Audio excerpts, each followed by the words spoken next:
हाय guys, welcome और welcome back to this channel. I am Saanvi and you are watching Atmosphere. और ये मैं अपनी टेबल साफ़ कर रही हूँ और देखो मैंने अब कब दिखा दिया है अपना। बाय द वे, आज मैंने सारी अपने रजिस्टर्स को, स्कूल के जितने भी रजिस्टर्स थे सबको कवर करके रखा। तो ये सारे पेजेस वगैरह ये सब निकल गए थे कॉपीज़ में से, जो मेरे पुराने स्कूल का मैंने काम लिखा था वो। एंड जितने भी अच्छे पेपर्स पीछे से निकले थे वो सारे मैंने संगवा के रख दिया। और ये मेरे बेड की हालत हो रही थी बाय द वे, तो मैंने इसको संगवाया। फिर मैं करने बैठ गई अपना केमिस्ट्री के चैप्टर 1 की थोड़ी सी प्रैक्टिस एस चांद बुक से। एंड आई डोंट नो मेरे को क्या हो गया है, बट मेरे को बहुत ज़्यादा कफ़ हो गया है, मेरे मुंह में छाले हो गए हैं। So that's why I wasn't able to record anything और voice over anything. And मेरे घर की लाइट भी चली गई थी। Like I don't know what happened, but जब 2-3 दिन पहले बारिश हो रही थी, बहुत तेज़ बिजली कड़की यहाँ पे। एंड जो मेन ट्रांसफार्मर होता है मेरे टाउन का, वो उस पर बिजली गिर गई। सो वो डैमेज हो गया पूरा, तो वो अब बहुत दूर से आया है। And I don't no light कब तक आएगी, अभी भी लाइट नहीं है। सो जितनी भी मेरी क्लिप्स हैं ये थोड़ी सी आई थिंक मेरी उसी दिन की क्लिप्स बची हुई रखी हैं। So I am mixing clips of both the days, कल की भी एंड आज की भी। सो कल सिर्फ मैंने कॉपी कवर ही की थी। एंड आज सुबह से मैं ये सब करने बैठ गई थी, थोड़ा सा क्वेश्चन प्रैक्टिस, क्योंकि फिर लाइट थोड़ी सी आई थी तो मैंने सोचा कि चलो भाई जितना भी काम है थोड़ा सा तो निपटा के चुके हैं। So I was basically practising balancing chemical equations. And मैं उसे फिर पीछे से चेक कर रही थी, जो मेरा नहीं निकल रहा था उस पर मैं मार्क लगा रही थी, जो क्वेश्चन मेरे को समझ में नहीं आ रहा था उस पर मैं डाउट लिख रही थी ताकि मैं मैम से बाद में पूछ सकूँ। एंड भाई साहब, मतलब मेरे को लगा कि मेरी बैलेंसिंग ठीक हो गई, लेकिन बिकॉज मेरे को फॉर्मूले और वैलेंसी थोड़ा अच्छे से याद नहीं रहती, तो मेरी केमिकल इक्वेशंस की बैलेंसिंग जो है वो भी थोड़ी गलत हो जा रही है। तो मेरे को एक दिन लगा के वो भी लर्न करना पड़ेगा। एंड मतलब काफ़ी ज़्यादा केमिस्ट्री में ना प्रैक्टिस की ज़रूरत है, बिकॉज गैप बहुत ज़्यादा हो गया है बीच में। सो हाँ, किसी दिन मैं टाइम निकाल के केमिस्ट्री की भी प्रैक्टिस करूँगी। बाय द वे, आज है 15th June and happy father's day to all the fathers who toiled really very hard to provide us everything. And वो कभी भी मना नहीं करते किसी चीज़ के लिए। एंड पर्सनली एक बहुत अच्छा बॉन्ड है मेरे फादर के साथ मेरा, एंड आई होप सो आप लोगों का भी हो।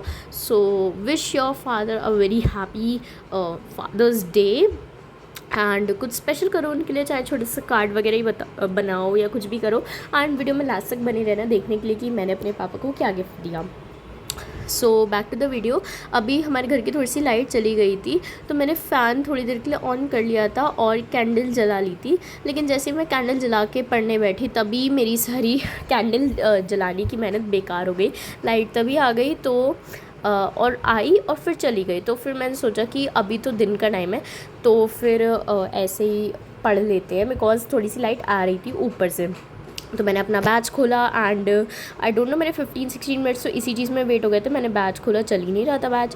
एंड आफ्टर 15 मिनट्स जैसे मेरा बैच खुला, मैंने हिस्ट्री का चैप्टर पढ़ना शुरू किया, which was rise of nationalism in Europe. And वो मैंने पढ़ना शुरू किया। एंड फिर मैं गई टाइमलाइन पे चैप्टर की, और मैंने टाइमलाइन पे देखा कि भाई चैप्टर कहाँ से शुरू हो रहा है। मैंने चैप्टर शुरू किया, मैंने फोकस सेशन वाला टाइमर लगाया, मैंने 185 मिनट्स का टाइमर लगाया था। बट आगे वीडियो में देखना कि मैंने वो पूरा किया या नहीं किया। सो आई वॉज एमिंग कि ये चैप्टर मेरा आज में ख़त्म हो जाए। फिर मेरे जितने भी एसएसटी के चैप्टर हैं वो सारे मेरे ख़त्म हो जाएंगे, बेसिकली सिर्फ उन्हें लर्न करना रह जाएगा। सो वो एक दिन मेरे को लर्न करने में लगेगा एंड उसी दिन मैं अपनी केमिस्ट्री की इक्वेशंस भी ठीक कर लूँगी। मोस्ट प्रोबेबली कल मंडे में ही मैं करूँगी। एंड हिंदी का भी करना है मेरे को, बिकॉज मेरा हिंदी वाला ट्यूशन होता है ट्यूसडे में।